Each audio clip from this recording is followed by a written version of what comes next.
Welcome to SciTech Culture with Steve Kern and Ben Warner, where we examine science, technology and culture in the 21st century. Visit our website at scitechculture.com. Hello and welcome to SciTech Culture. My name is Ben Warner and I'm joined once again by my good friend and colleague Steve Kern. How are we today, Steve? Been on a bit of a roll in terms of having conversations about having conversations, and today will be no different. Absolutely. Well, we've already started this conversation, so let's see where it goes. Absolutely. So the last couple of episodes we've been talking about how, say, intellectuals talk about ideas online. We talked last week about how do you talk with people who you disagree with and the type of toxic environments that are in play in today's world. Another fascinating phenomenon in all of this is that obviously there was a rise in social media in the last 10 years, particularly in the last 5, I think, where it's really become, I don't know if it's not generous or ungenerous to call it a monster now, but where everything is sort of categorized in sound bites and sort of inauthenticity, like lack of authenticity. So what you don't really know what you're seeing is really real. But for everything that sort of comes out, there's always a reaction or backlash. And the latest form that I guess this is turning into is, funny enough, podcasting, which, and again, we'll talk about a bit what we're doing in this context too, because we like to be self-referential around here.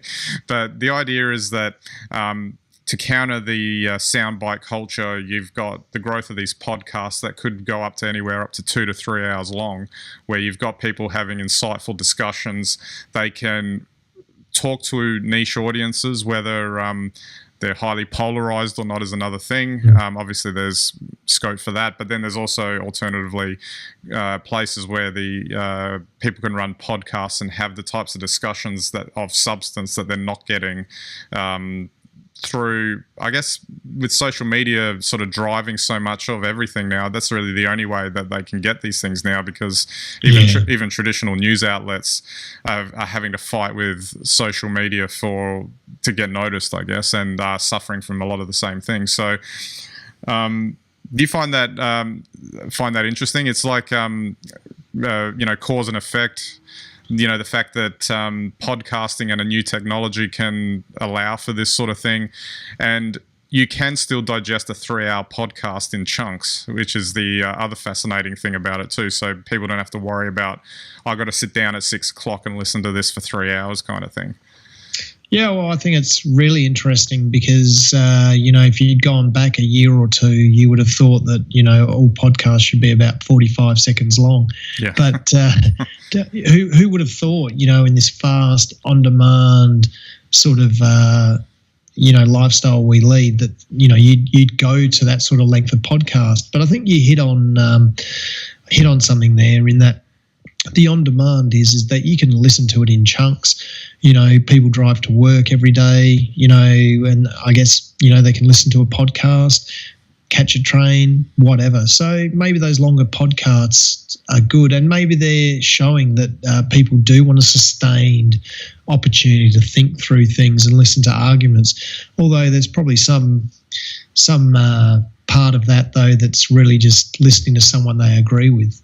Which is talkback radio. Of course. But the interesting thing is that it kind of makes use of time that you wouldn't have filled it with otherwise. So, you could be cleaning the house, but you could have the podcast going in the background and you could be doing 2 things at once there, which means that, I don't know, in a sense, you could be making your time more productive by engaging your brain while you're doing some mundane task or you're commuting to work, which is typically dead time.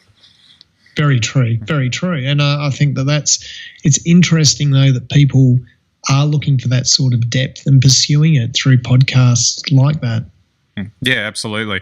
And I was even obviously thinking of ourselves, of course, because we started way back, it feels like a lifetime ago now, back in 2011 when the entire media landscape was somewhat different. Social media was there, but I don't think it had the same level of insidious impact, I guess, on the culture than it might have had back then. I think it was a bit more benign back then, and maybe people still didn't know what to do with it.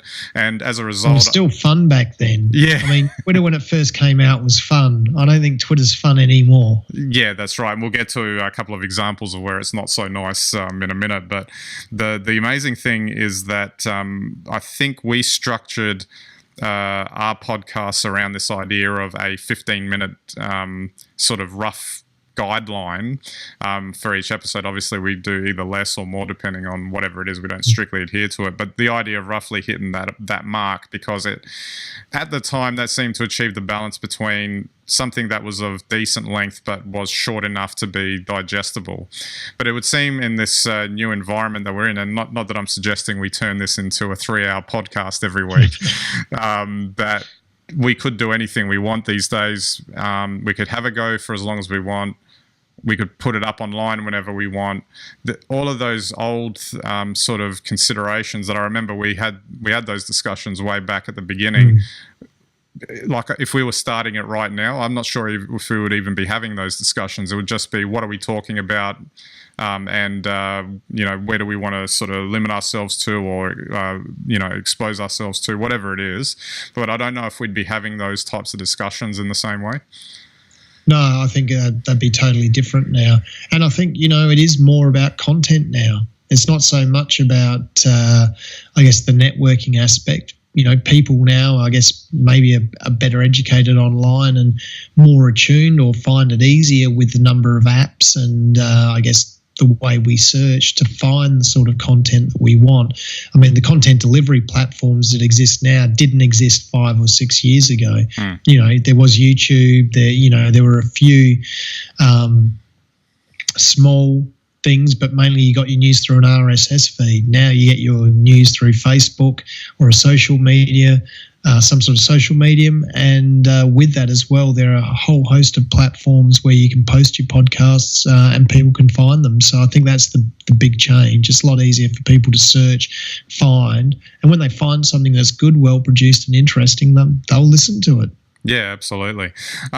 Just to talk about some examples of this, we referenced Jordan Peterson a couple of weeks back, and what's interesting about him, regardless of what he's saying, whether you agree with it, whatever, is that he seems to be one of the most misrepresented in terms of people translating what he says into what they think he's saying later on. He's one of those most misrepresented figures on the internet in terms of what he says. And it seems to boil down to, he'll go into some sort of deep dive discussion, which could take like an hour.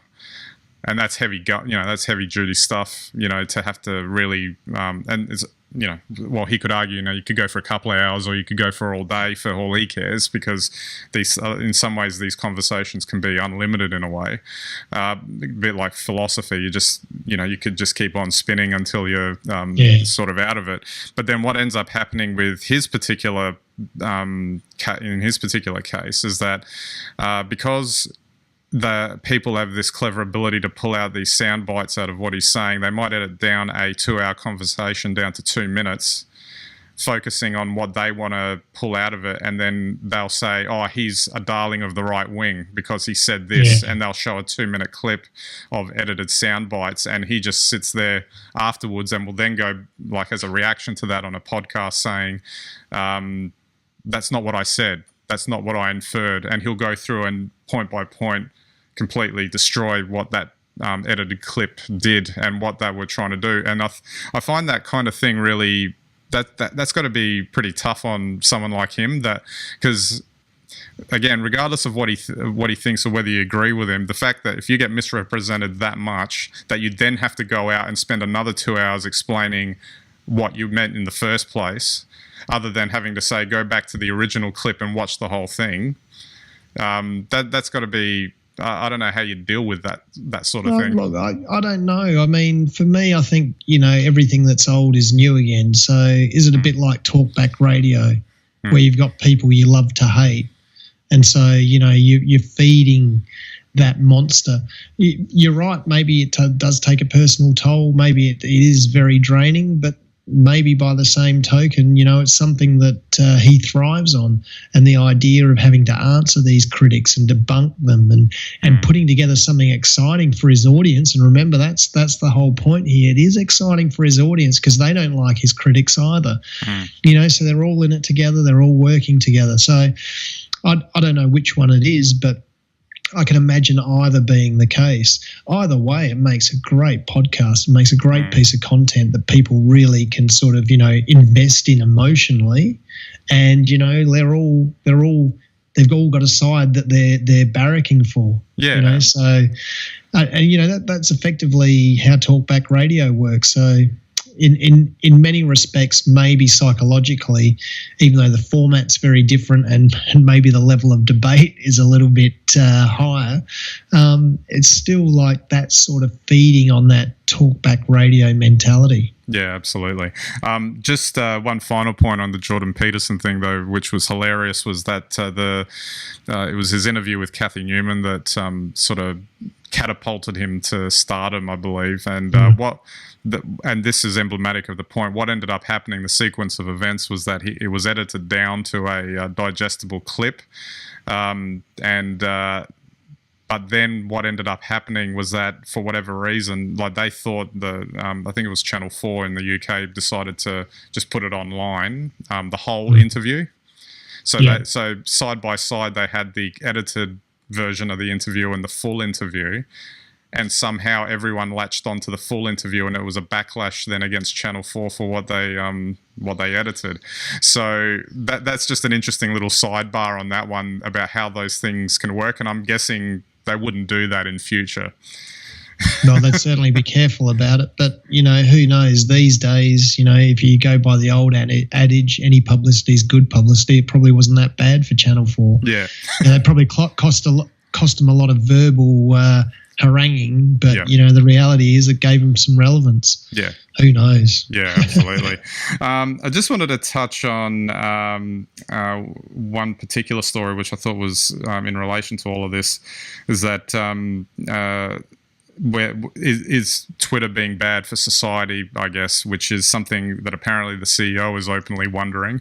But using this as an example, obviously there was a Star Wars film last year directed by Rian Johnson, and he's copped a lot of flack for the film he made for basically contravening what fans were expecting to see in the film, and the fans have gone more than ballistic. They've gone to outright vicious trolling of the director and also of the stars of the franchise.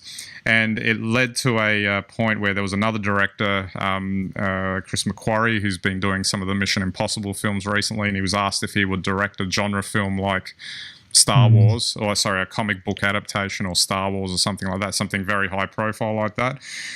He apparently got into a bit of a Twitter thing with his friend Ryan there, and he got exposed to some of the vitriol from the fans, and he basically said, after 5 minutes of this, I don't know why you're all still on Twitter. I would have loved to have made a Star Wars film someday, but I'm cured. And he said, nah, after tonight, I think I'm good. So...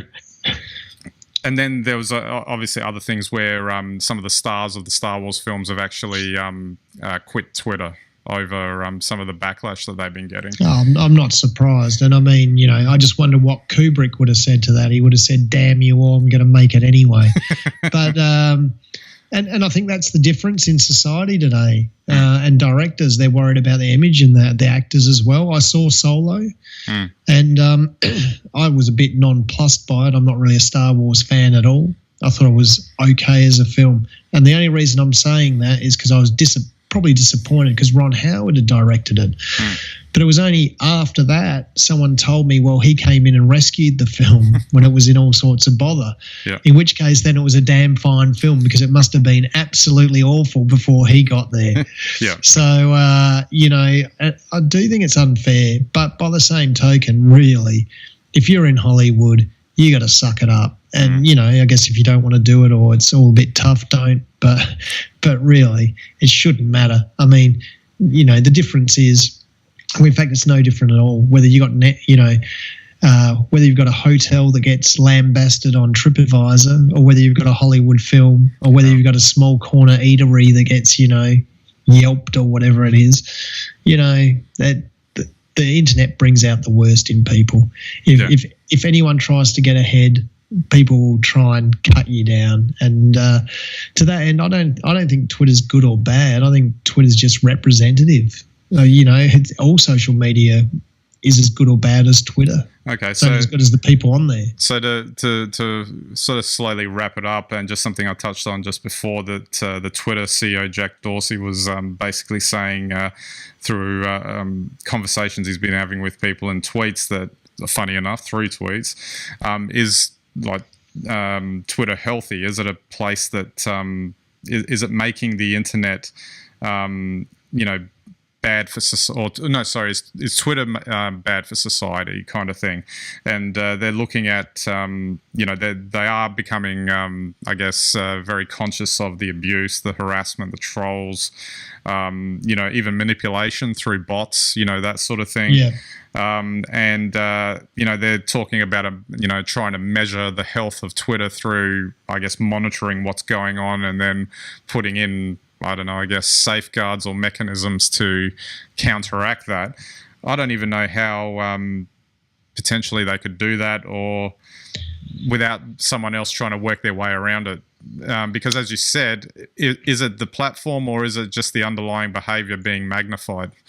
I think it's only a matter of time when you have to identify yourself on the internet. The technology's there now. So you could scan your driver's license in, or your passport. I mean, God knows if you put personal data online like that, God knows what would happen to it. I mean, that'd just be about the end of the world. But by the same token, they're going to be jammed like that. Maybe you'll get a special internet code. And, that'll be yours, and that'll be your ticket to use the internet. Otherwise, you'll just be wandering around in the real world. I don't know. Well, it just made me wonder whether if we're going to be doing that sort of thing. And then there was that story in China of them doing like a social credit score that they would attach to individuals. Yeah. I mean, that to me is going right into 1984 territory right there. Well, they do it to you for your credit score. They do it to you, I don't know, they do it to your employment score. They do it to you, in so many ways. They're already doing it to you as an advertiser or an advertising target. They're already doing it to you if you're part of a loyalty scheme, customer loyalty scheme. So what's the extra? And people have already signed up and given their details. So what's the extra thing then, validating the fact that you're using social media and using it responsibly? So I don't like that, by the way, but I'm just saying it's not a big stretch. But isn't that a slippery slope to, potentially some sort of overarching figure manipulating you to behave in a certain way? We're already there. So our data's already all over the internet. It's already post-privacy. And you can't see who's got it because you can't see who's using the internet. So this would even it up. Yeah. They've already got my details. So if I, link my details to me, then I have to see every other person's details as well. That would be the only thing I could say that might make it fair. Oh, well, on that, we might wrap it up. I just don't know where all of this is going, because it's just all of these things, whether it's Twitter, social media, or, I guess these positive sort of reactions in long-form conversations online. It's like we're all testing the boundaries of what this new technology can do. And it kind of highlights that even after, maybe 14, 15 years of this, that we're still trying to work out how it's all meant to work. Well, yeah, look, I mean, maybe we're moving in the post-social media sort of era. Who knows? Yeah, absolutely. I'm almost scared to say what's after that. Absolutely. Well, that's right. There's barcodes and personal identification. Yeah, that's right. All right, so we'll wrap it up there. Don't forget our website, SciTechCulture.com. You can get all of our links and content there. You can subscribe to all of our channels, Vimeo, YouTube, RSS feeds, etc. And hope you enjoy all the content we have up there. All right, so that's it for this episode. We'll catch you next time.